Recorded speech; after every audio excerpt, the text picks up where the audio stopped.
India बहुत शोर मचा रहा है कि वहां की तब्दीली में पाकिस्तान का किरदार है, अमेरिका का किरदार है, चाइना का किरदार है। वाकई India needs to do the same thing.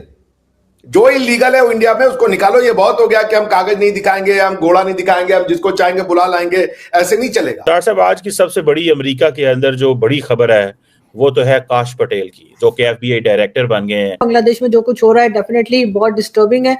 और बहुत से लोग जो हैं उनका ये भी कहना है कि भारत में जितने हिंदू फैमिलीज हैं भारत में बुला लेनी चाहिए, लेकिन डॉक्टर जयशंकर भी मेरे हिसाब से तो ऑक्यूपेशन करना चाहिए। वो जो एरिया है बांग्लादेश का जहां पे ज्यादा हिंदू रहते हैं उसको इंडिया को टेक ओवर कर लेना चाहिए। India should not leave it to the Islamist की वो वहां पे जाके कत्ल। अभी सर जैसे डॉक्टर जयशंकर का भी स्टेटमेंट आया है, आपने शायद देखा हो, तो अब भारत गवर्नमेंट जो है उसके वो क्या करने जा रही है, इसमें क्या रोल प्ले करेगी बांग्लादेश के साथ? देखिए, मैं वही बता रहा था कि बांग्लादेश को आप अगर इंसेंटिवाइज कीजिएगा कि वो anti Muslim anti Hindu activities को करे और उनके पास किसी भी तरीके की इम्प्यूनिटी हो तो वो करते जाएंगे।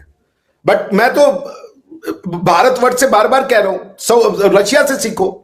यूक्रेन ने डोनेस्क और लुहांस्क में जो रशियन स्पीकिंग एरिया है वहां पे अकॉर्डिंग टू रशिया, मैंने कोई फैक्ट फाइंडिंग मिशन में नहीं गया था लेकिन जो मैंने पढ़ा उस आधार पर बता रहा हूं, अकॉर्डिंग टू रशिया वो जो रशियन स्पीकिंग लोग थे उस पर जो यूक्रेनियन स्पीकिंग लोग थे वो जुल्म ढाते थे। रशिया गया, उसने उस पार्ट को अपने यहां मिला लिया, वो कहा ये पार्ट मेरा है।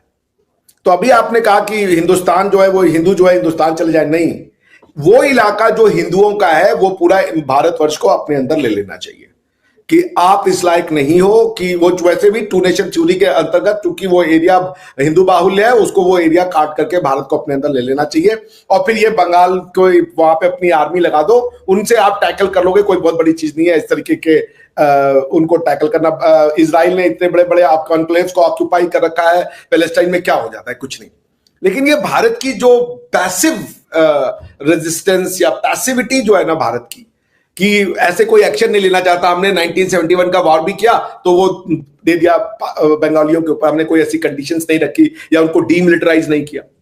अब आपने उनके अंदर में स्कूलों कॉलेजेस किसी को आपने ये नहीं कहा कि ये पढ़ाना है। तो पॉइंट ये कि देखिए, बंगाल ने अपना ट्रू कलर तो तभी दिखाना शुरू कर दिया था बांग्लादेश ने, जब वो जो वो थे उनके पहले वाले, क्या नाम था उनका, बंग बंधु शेख मुजीबुर रहमान के आने के तुरंत बाद ही 2 साल के अंदर में पूरे परिवार की हत्या कर दी गई। उसके बाद कॉन्स्टिट्यूशन बनाया गया, उसमें इस्लाम और शरिया लॉ को जोड़ा गया फोर्स करके, तब भी भारतवर्ष को नहीं दिख रहा है, तो ये बात अलग है। इस्लाम और मगर सर पूरा वहां से सारे हिंदू फैमिलीज को बांग्लादेश के भारत ले आना भी तो हल नहीं है ना।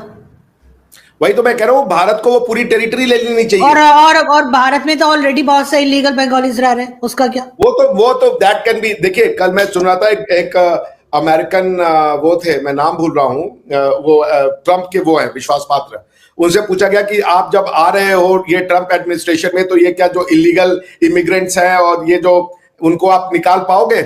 उसने कहा कि मैं आपको दिखा दूंगा वो करके कि कैसे निकाला जाता है, एक एक को चुन चुन के, और वो आपके सामने रिपोर्ट पेश की जाएगी। India needs to do the same thing. जो इलीगल है वो इंडिया में उसको निकालो। ये बहुत हो गया कि हम कागज नहीं दिखाएंगे, हम घोड़ा नहीं दिखाएंगे, हम जिसको चाहेंगे बुला लाएंगे, ऐसे नहीं चलेगा। India needs to be a tough state. India needs to means business, rule of law, rule of dharma से ये देश चलेगा। लॉ से ऊपर कोई नहीं है, ना तो लॉ से ऊपर कोई मजहब है, ना कोई पंथ है, ना कोई भावनाएं हैं, ना कोई भगवान है। यहां पे भगवान से भी ऊपर लॉ है और वो रहेगा। The constitution of India is a book which is bigger than the God. वो किसी का भी गॉड हो, उससे कोई फर्क नहीं पड़ता। वो गॉड अल्लाह हो, वो गॉड भगवान राम हो, वो कोई भी हो, सबसे ऊपर हमारा संविधान है। संविधान के ऊपर कोई नहीं है।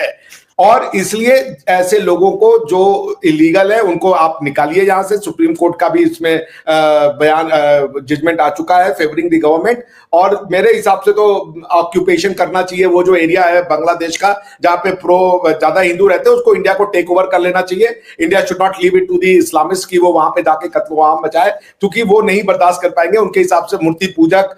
दोस्तों, जैसा कि आपको पता है कि इस वक्त बांग्लादेश में जो हालात चल रहे हैं, खास तौर पर जो बांग्लादेश में नई सरकार है, नई सरकार मोहम्मद यूनुस की सरकार के आने से बांग्लादेश में जो माइनॉरिटीज हैं, खास तौर पर जो बांग्लादेश में बसने वाले हिंदूज हैं, उन पर अत्याचार किए जा रहे हैं बिला वजह। बांग्लादेशी हिंदूज पर अत्याचार किए जा रहे हैं, उनको मंदिर पर हमले किए जा रहे हैं। तो दोस्तों इन सारी चीज़ों को देखते हुए भारतीय जो हिंदूज़ हैं, भारतीय हिंदुओं ने भी बांग्लादेशी हिंदूज़ के हक में आवाज़ उठाना शुरू कर दी है।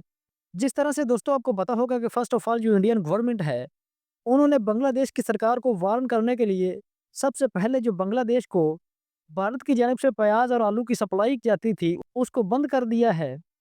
और इसी तरह नंबर 2 पर भारतीय डॉक्टर्स ने बांग्लादेशी पेशेंट्स को ट्रीट करने से भी इनकार कर दिया है। और अब इसी तरह इन सारी चीज़ों के पेश नज़र भारत में बांग्लादेशी मुस्लिम्स के खिलाफ और बांग्लादेश के खिलाफ भी प्रोटेस्ट किए जा रहे हैं।